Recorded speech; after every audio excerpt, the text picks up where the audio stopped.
Welcome into Locked On Knicks. Gavin Shaw, Alex Wolf, and in the crossover event to end all crossover events, so much better than Infinity War, Endgame, anyone you can think of. It is the annual Bold Predictions podcast with the boys from Knicks Film School, Jonathan Macri, Jeremy Cohen. Man, oh man, it is a joy to have spent 3 hours with them. And of course, their fantastic producer, Andrew Claudio. Alex, one final part. What do we get into?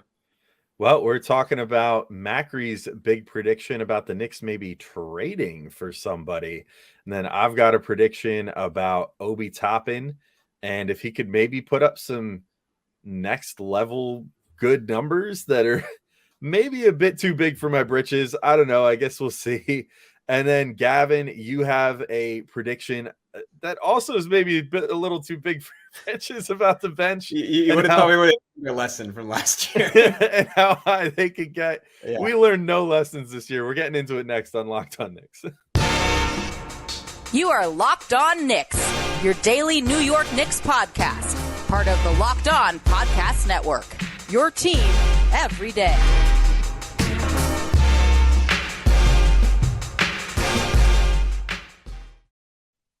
You are Locked On Knicks, your daily New York Knicks podcast. I wanted to thank you for making Locked On Knicks your first listen today. And every day we're now available on all platforms. That includes on YouTube, where you can also find part 2 of this podcast series on our feed and part 1 on the Knicks Film School feed. How's that for cross promotion? I'm Gavin Shaw, a play-by-play broadcaster. He is Alex Wolf, editor-in-chief of the Strickland, the greatest darn Knicks website out there. I don't want to hold this up any further because this episode is a whole lot of fun. This whole series was a whole lot of fun. As good of a time as we have all year. Enjoy the start of the season tonight. But before you do, enjoy the rest of these bold predictions right now on Locked On Knicks. Yeah, this is my last one. Man, I don't know if I want to say this out loud. All right. I think the Knicks are going to make a trade this season. I think they're going to make an in-season trade. Bit of preface before I say the type of trade I think they're going to make. And I think I've said this on a recent podcast, and I definitely wrote about it in a recent newsletter. Scott Perry has been the GM of this team now for five seasons. In all 5 seasons, they have made a trade, either immediately before the deadline or at some point, between January and February, that impacted the rotation. And that's this. I want to be specific. The trade that I think they will make will impact the rotation. Going back, let's see if I can remember all of them. You have the Cam Reddish, Kevin Knox one. Cam Reddish ostensibly traded to go into the rotation, although it didn't quite work out that way, although it did for a bit. Season before that, Derrick Rose. Season before that, Marcus Morris. Season before that, they traded half their team to open up cap space. And the season before that was, I forget. Emmanuel Mudiay. How could I forget the great Emmanuel Mudiay trade? Lest we forget. I think it's going to be 6 for 6. I think when you look at the league and when you look at the fact that there are currently, I don't know. You could debate about, are there 5 teams that are trying to lose games right or not caring about winning games right now? I think Detroit would, like, if they found themselves in the play-in race towards the end of the year, I think they would make a push. Like, maybe they trade Boogie, maybe not. Orlando falls into that category. But I think by the trade deadline, here's my ultimate point. By the trade deadline, I do think you will have at a minimum 7 teams and probably more like 8 teams, maybe 9, who are like, where it's Victor. Let's make our push for Victor. And so you're going to have a lot of teams looking to get worse. Now, some teams, I don't think they have veteran players to really trade. Like if you look at Oklahoma City, like who is Oklahoma City going to trade that like the Knicks would be interested in? Or maybe even like a, I don't know, like Utah. Are the Knicks really going to deal with Utah after everything that happened this summer? Are we forgetting about Mike the Moose Muscala here? What are we talking about? As much as I respect the Moose, Kenrich Williams and Mike Muscala, talk about a dynamic duo. But there will be teams that will be looking to offload veterans. And I think when you factor in the fact that the Knicks have all these protected first round picks, they do have young players, and they have fungible salary in the form of Evan Fournier. And if you go up $5 million or down $5 million from Evans 18, you could fit a lot of different numbers into that. Or maybe you use Cam as the base and you add Cam plus a young player. And like, where does that get you up to? I don't know. I want to be really bold. So I'm going to name 5 players. I think it will be one of these 5. But just as a fair warning, every one of your listeners is going to fucking despise this list. Absolutely despise. I don't want to trade for these players. I just think I want to put some names on it. So these are the 5 I'm putting. Terry Rozier, Kelly Oubre Jr., Eric Gordon.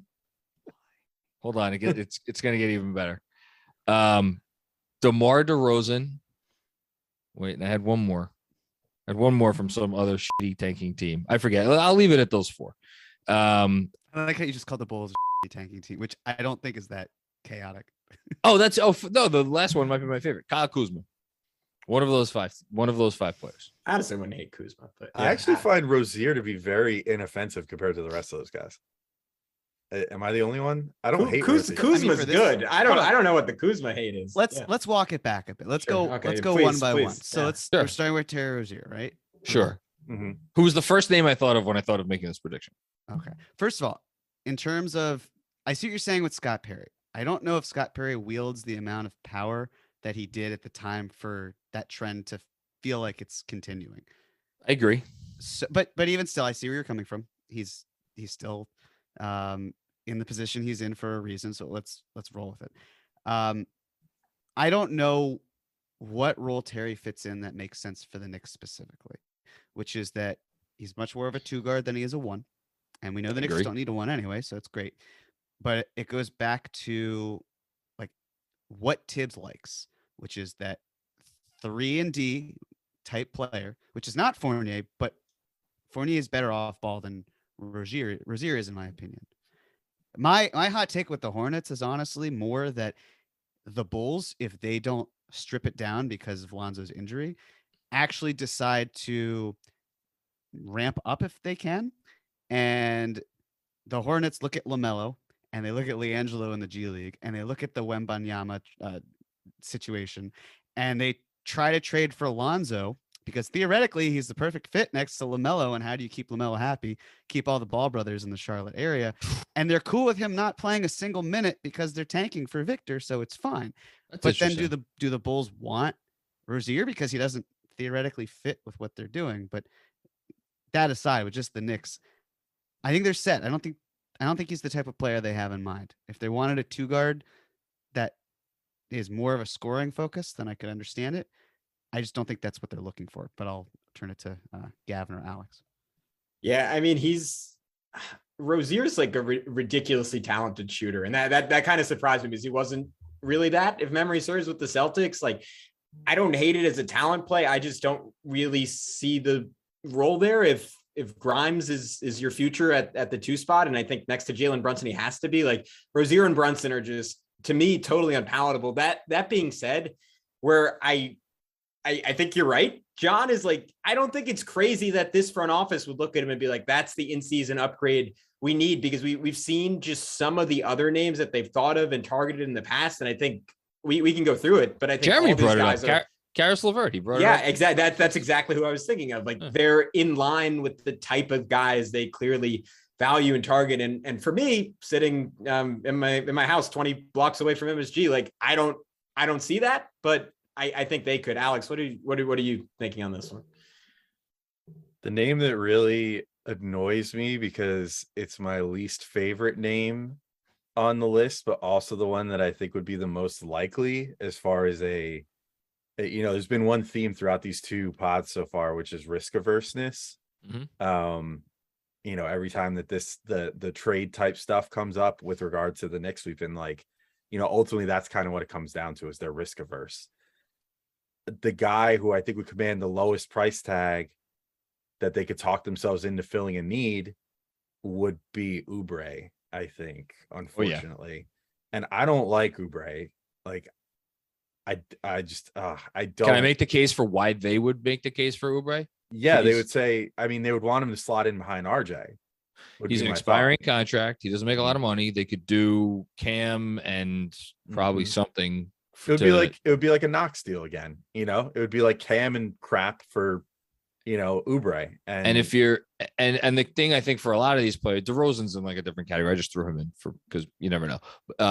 But like these other players, you look around the league and like, okay, these are decent players. Maybe there's a really good team out there who would want to get their hands on one or more of them. But then you're like, okay, well, are any of the really good teams, the ones that have first round picks left to trade, mind you, going to give up an additional first round pick of any kind to trade for one of these guys? Well, I'm not so sure. Okay. So then you look around at the league and you're like, okay, how many teams have protected first round picks? Something that they know is probably going to not be pretty great, that they'd be willing to throw on the table. There are fewer of those out there for teams that would make this specific type of move.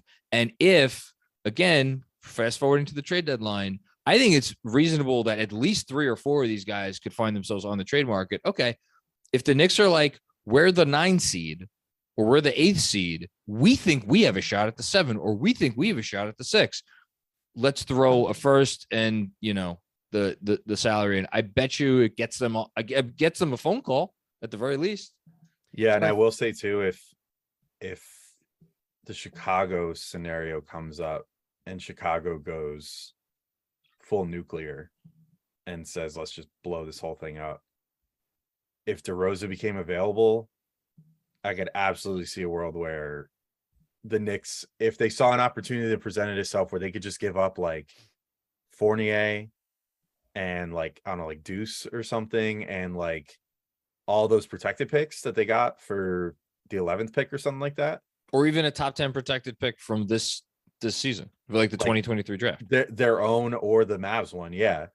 Like do that plus one of those other protected picks or something. Like I could definitely see a world where they would do it and just be like, you know what, here's a nice little consolation prize. Like the team's playing well, you know, the Knicks, I mean, are playing well. And let's just see, you know, if DeRozan can give to this team in the second half of the season or whatever, what he gave to the Bulls in the first half of last year. I know it doesn't usually work that way, but and if the DeRozan and Vooch for Westbrook trade that has been like off speculated about for, I feel like, months around the league, if that doesn't happen, which like who knows, maybe that does wind up happening, or maybe Westbrook gets traded fucking tomorrow, who knows.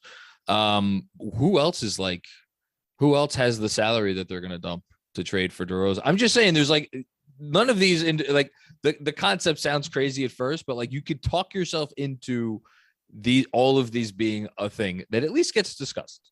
All right, guys, a little bit of self-promotion here. We're coming back with my bold prediction on why the Knicks bench lineup will once again regain its place as one of the best lineups in the entire NBA. But first, if you want to bet on something a little bit more tangible, there's only one place to do it. It's betonline.net. They are your #1 source for football betting info this season. You can find all the latest player developments, team matchups, news, podcasts, and in-depth articles on analysis on every game you can find.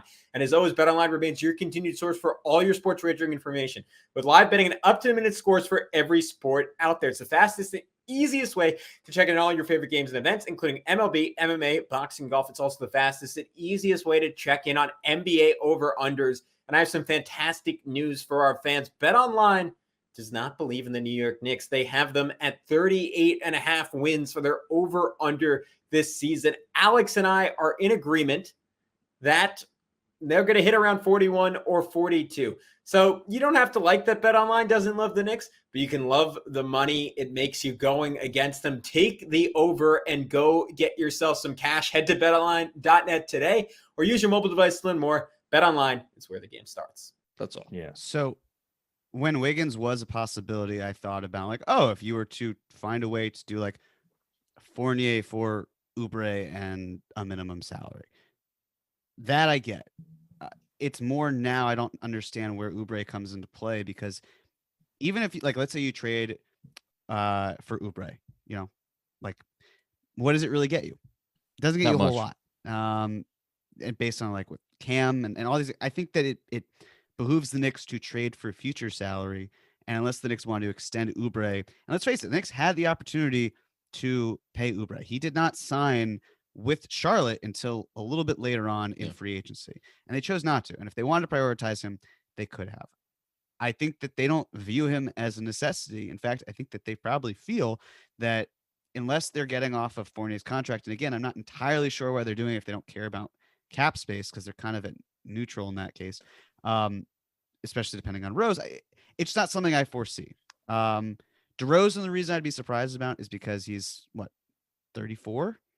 Whatever he is, he's older. He's older probably than his age indicates, right? In terms of like he's been around a long time. It would surprise me to see the Knicks go after him when they have Derrick Rose and then like no one over the age of 30. There's a clear prioritization for a younger generation of players. And again, that's why I mentioned Terrence Ross last year, which obviously did not come to fruition. So me mentioning OG Anunoby means that that's probably not coming to fruition either. But at least that's the type of player that fits the style and the timeline of what they're hoping for. I just don't. No, go ahead. No. I could fine throw Ross on the list. You want to replace DeRozan with Ross? That's fine. I think to be clear, I think DeRozan is by far the least likely of all of the ones that I mentioned. But yeah, but it's then if you put Russ, that's what's so fascinating about this entire deadline is you don't necessarily need Russ because again, the whole point of Russ is to clear cap space. But if there's no one worth signing, then it's not worth doing unless the assets you're receiving are good enough. And I think that the Lakers could actually find a better package for Russ elsewhere than with what the Knicks can send. So I hear what you're saying. I think there's got to be a player on one of those teams that wants to tank for Victor that makes sense for the Knicks that is either under contract or that they're willing to extend moving forward. But it has to be fitting the role that is ideal for them. I just think in regards to just the DeRozan thing real quick, I think the only way that they would consider doing that is if they were like, if they looked at his production from like a very like Moneyball type perspective of like, okay, this dude is like almost a 30-point per game scorer last year, really revitalized his career, honestly, like showed, I think everybody like that he had way more to his game than we thought at this stage of his career.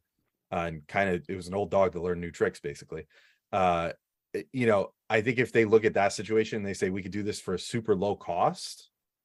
And like, who else would even be in the market, right? It would be like the Lakers. But the Lakers famously have like nothing. Their cupboard is mostly bare at this point.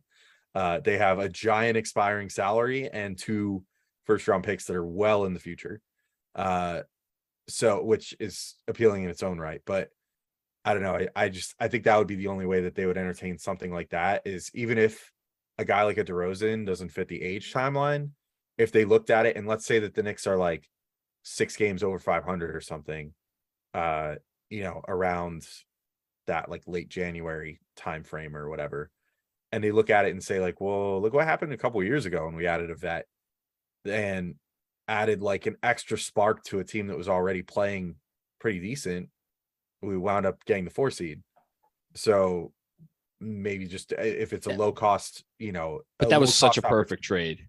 That was such a perfect trade. I don't think a DeRozan trade would be perfect by any stretch. Like I think they would. Yeah, the spacing in that starting five just be bizarre. Leave a bit to be desired. Yeah, I shouldn't have included DeRozan on the list. I should. Yeah. That's my bad. It's still intriguing to think about though. Like if a player like that becomes available. Yeah.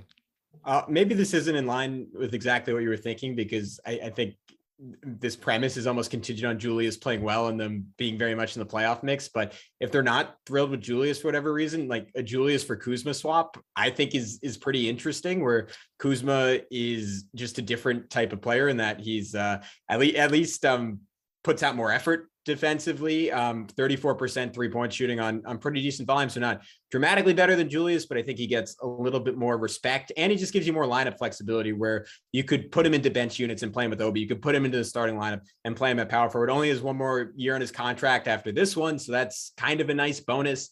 If Julius's improvements this preseason aren't sticking, I think Kuzma could give you a more idealized version of what you want from that, obviously without the ceiling that Julius gives you. But that was the name on this list that stuck out to me. Can I tell you, I don't know, maybe this is a hot take. I think other than Brunson and RJ, I think the Knicks least likely to get traded this season in season is Julius Randle, because if they're playing poorly, then he's probably playing poorly, and then it's probably not going to be very easy to dump him. If they're playing well, that means he's probably playing decently, Better. and and it's like we already who wants to trade for him as it is. I'd be really surprised if they traded him in the season. I've had the same thought as you, John, where he's doing well. Things are good. His value's up, but why would they trade him? If he's not doing well, you want him off the team, but then his value is not good enough for trade. And I think you also mentioned this earlier, which is very apt, which is that if the Knicks are looking to try to get some star, should that star become available in the offseason, and there's always a star who's available. But the question is whether it's the right one based on how they're operating. But that's kind of why you extend Julius in the first place, to have him on a salary that you can use as trade filler. And the goal is to have it be good salary filler, so he's actually a quality player and you're not just paying for the price of matching salary.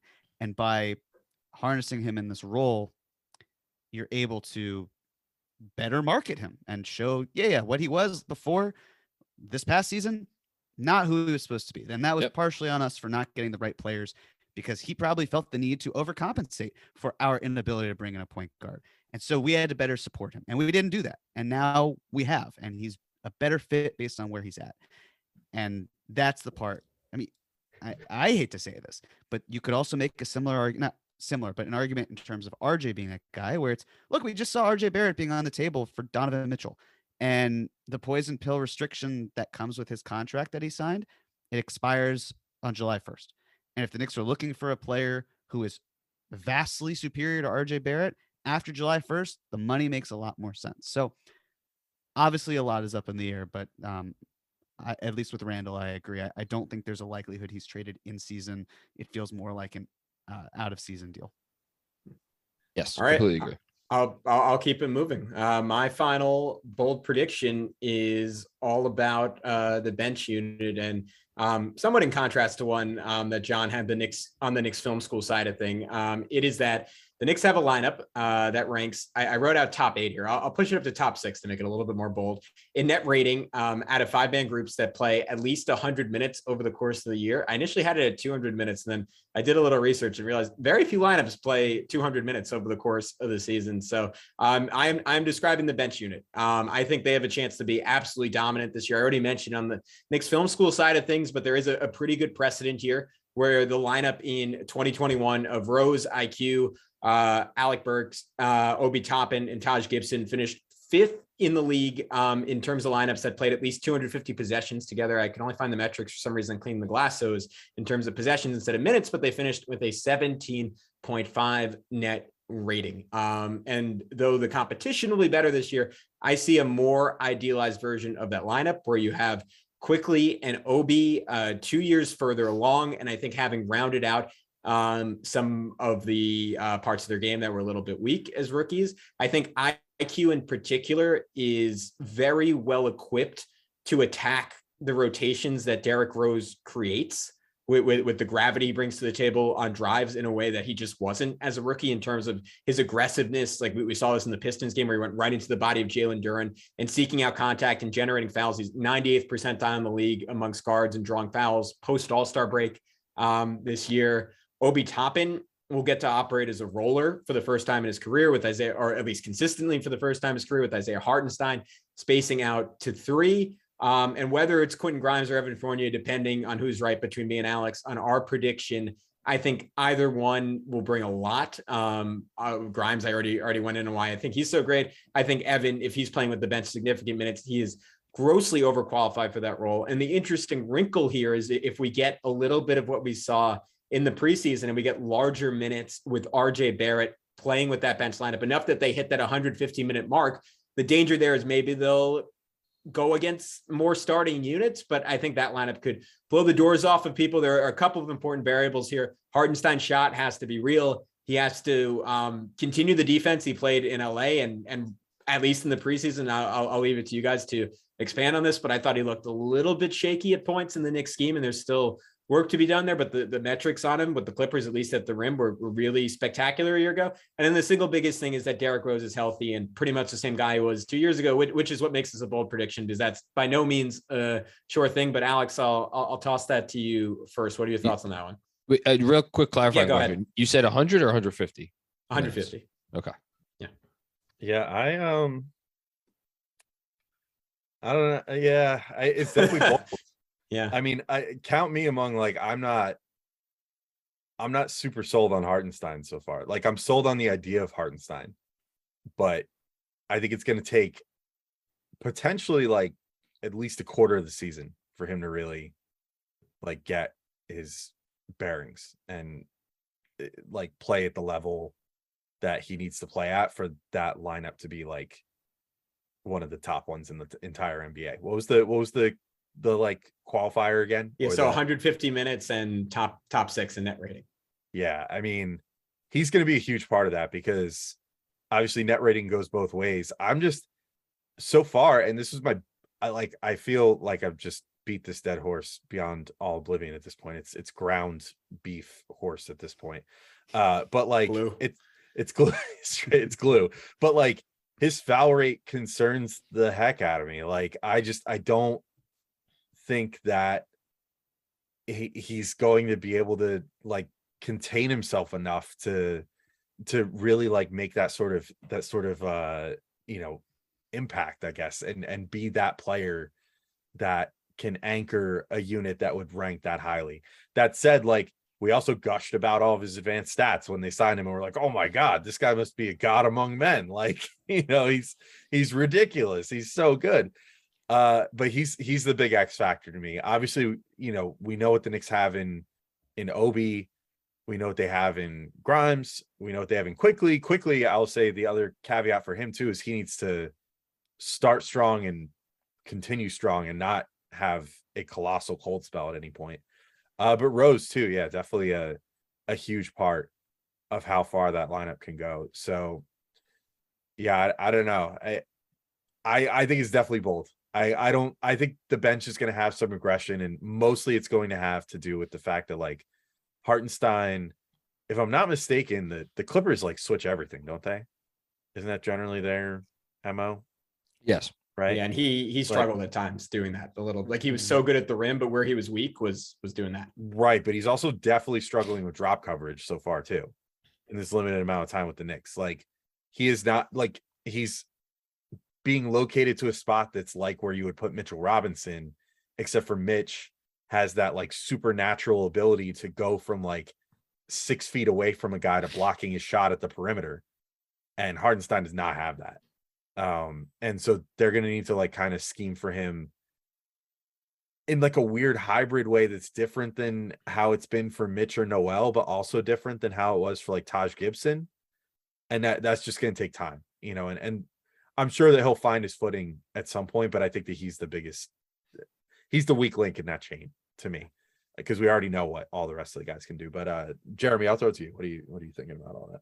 I think, yeah, Gavin, the last point you made, I thought is the key in terms of Rose, where he's really the linchpin. I know we talked about him earlier, but just he's got to be healthy. And I would like to bank on Rose's health, but the truth is he typically misses at least 20 games a year. And so that depends on the bench to pick up the slack while he's gone. And we've had 4 preseason games, so I really don't like taking stock in that. But there is clearly a slightly, to begin with, uphill battle for this team to rise to the occasion, especially if Rose isn't playing. And it's not that I don't think they can do it. It's just in terms of top 8, it feels bold to me. Yeah, He's in top 6 though, right? Yeah, Top 6, I went bold. Maybe I'm realizing I went too bold there. The only thing I'll throw in there is that it is just a specific lineup. So if Rose plays 50 games and they hit the minutes qualifiers, it would only be when Rose is on the court that you're counting that. For sure. Yeah. I think good things will happen with Obi this year. Just needs the opportunity for him to showcase it. But even though a lot of this rotation has seen time together, Hartenstein not being able to do it, as mentioned, just kind of incorporating himself into the lineup, I think it's going to need time. And I think also what made the lineup really good was Alec Burks, who is a good player. And he just has to, he was a veteran who could be relied upon. He knew what his role was. And I don't know if we fully have that with this outside of Derrick Rose, where, like, yes, you could look at Hartenstein as a veteran, but he's only really had a few seasons under his belt. And to me, Alec Burks was like the consummate pro who you plug him in, you play him, he knows what to do. And, like, you hope in a few years that is exactly what, or I mean, you obviously hope for greater than this for like Emmanuel Quickly or Obi Toppin. But if they are in a similar position that Alec Burks found himself in a few years, you would hope that they stabilize the roster that way. And it's not that they're not there yet. I think they are talent-wise. It's just maturity and being able to thrive on their own. They might need a little bit more seasoning than just right now. So it's a little bold for my take, but I like the energy. Yeah, so real quick, I just did a quick search. The last year, the sixth best 5-man unit to play at least 150 minutes came from Dallas they had a 14.1 net rating. Now, the Knicks, I forget if you mentioned this or not, only had two lineups that played only 150 minutes, and it was the two different versions of the starting lineups. Everything else was 89 minutes or fewer. Now, granted, their third most used lineup was Rose, Gibson, Burks, Toppin, Quickly. That was a 28 net rating, albeit over the course of just 10 games. Man, this is bold. This is very bold. I don't know if I could get. Yeah, I might have gone too far on the number in terms of top, but yeah, go ahead. I mean, no, but like it's not like their bench in total was like. I think if you account for most of a full season from Rose, let's say 65 games from Rose, or even 60 games from Rose, then like the rest of the bench quickly takes a little step up. Toppin takes a step up. Hartenstein, I actually think Hartenstein is going to be fine after maybe a slight adjustment period. Like a plus 10 number is not nuts.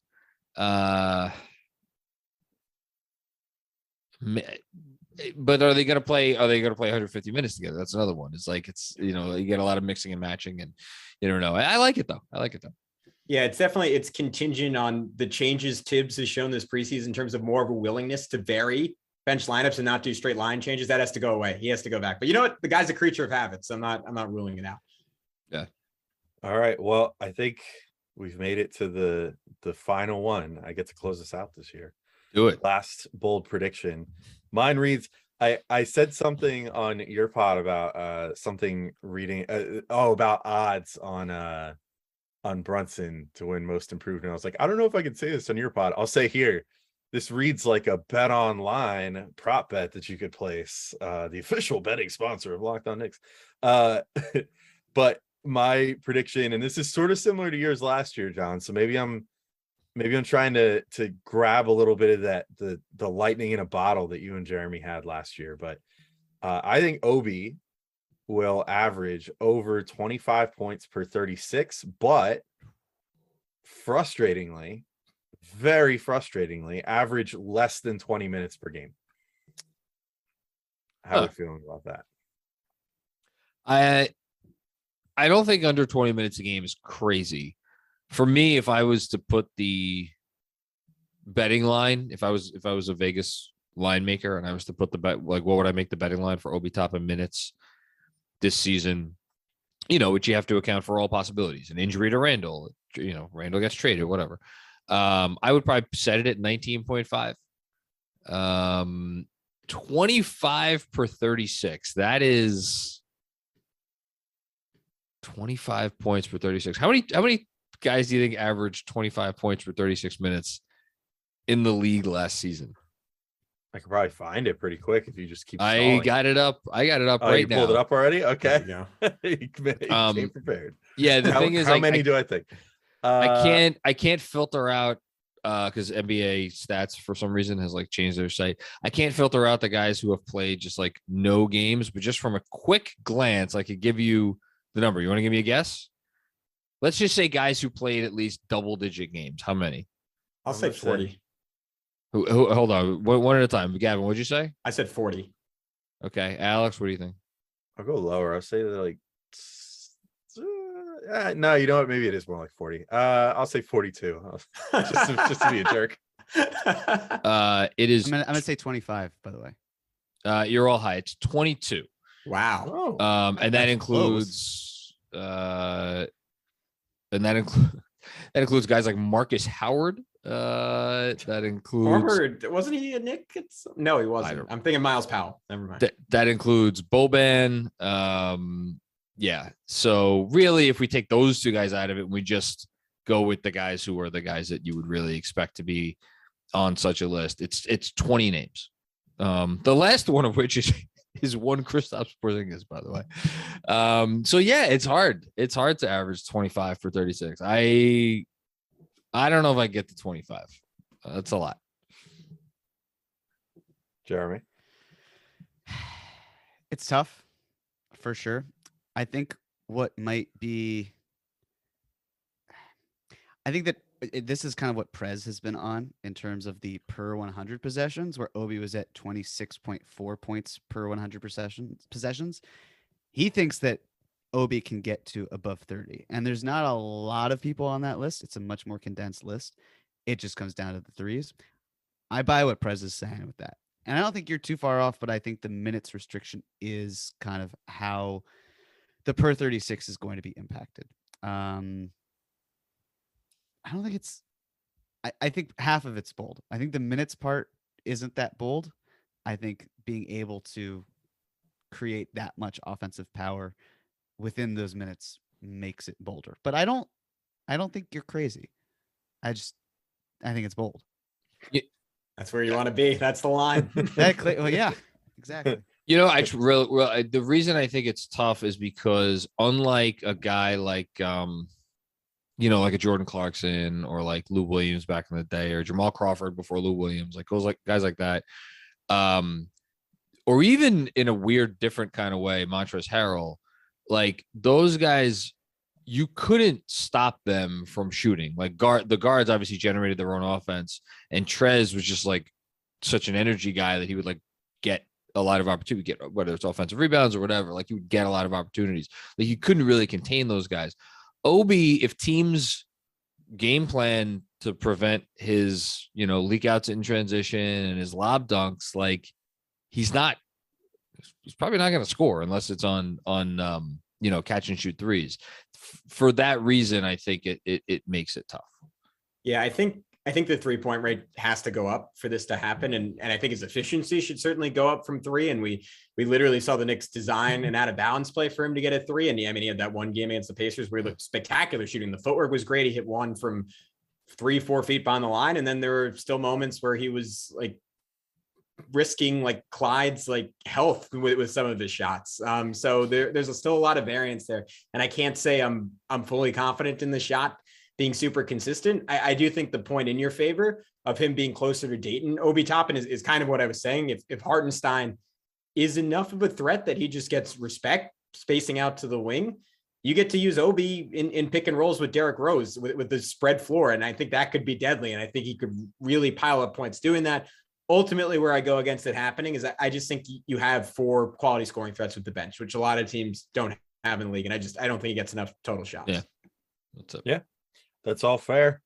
And I think that's a good enough note to end this marathon on. We took we decided to get on the night before the season starting and do like the ultimate marathon of going through these bowl predictions. But it is truly a yearly tradition like no other, and one that we love doing. Do you guys want to remind everybody, in case somehow they're listening to Locked On Knicks and don't listen to Knicks Film School and all that good stuff, where to find you guys on Twitter and the newsletter and the podcast and all that good stuff real quick? You could find Knicks Film School content at anything with the Knicks Film School name. You're the worst at promoting yourself still to this day. Knicks Film School podcast, Knicks Film School YouTube channel, Knicks Film School newsletter. What's the handle on Twitter these days? That's important. What is it? I don't know. Knicks Film School with a K. Yeah. That's why. I thought it was like Nick. Oh yeah, Andrew's typing singular. it. Nick Film School with SKOOL. There we go. Okay, that's what I was. Too cool for school over here. Yeah. Do you remember your own Twitter handle today? You always forget that too. Yeah, it's I know that. It's JC Macri NBA. Good. I think. I'm glad I finally got you to remember that one. Oh, wait, Andrew's reminding me. It's a big deal. We're on TikTok now.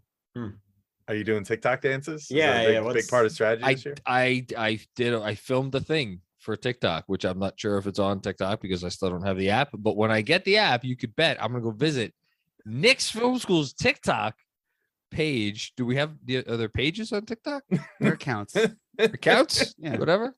It's a great way to Have you seen that video of Steve Nash and his daughter doing the dance routine? Yeah, to I've seen Blinding that. Lights? Yeah. I've seen it. So John and his daughter are going to do that. Awesome. My daughter could. We're gonna have to do like an oral history on that on our pod when you guys get that done. Perfect. Yeah. That'll be next year. Yeah. We'll play it. We'll play it and we'll be like, I don't care how many predictions you got right. I have a video of you on TikTok. And I didn't do this. Yeah. So follow us on TikTok. There you go. Yeah. For all the best content. All right. Well, thank you everybody for listening. If you made through this marathon pod, hopefully this is enough to take you all the way up to the Knicks starting their game and make a long day seem shorter. So thank you all for listening. There will be much great content on both of our feeds throughout this season, with many pods for you all to listen to, as well as all of our good friends out there in the Knicks content verse. So we're excited to get the season going. Thank you all for joining us in this season opening edition, and we will talk to you all soon. Peace out.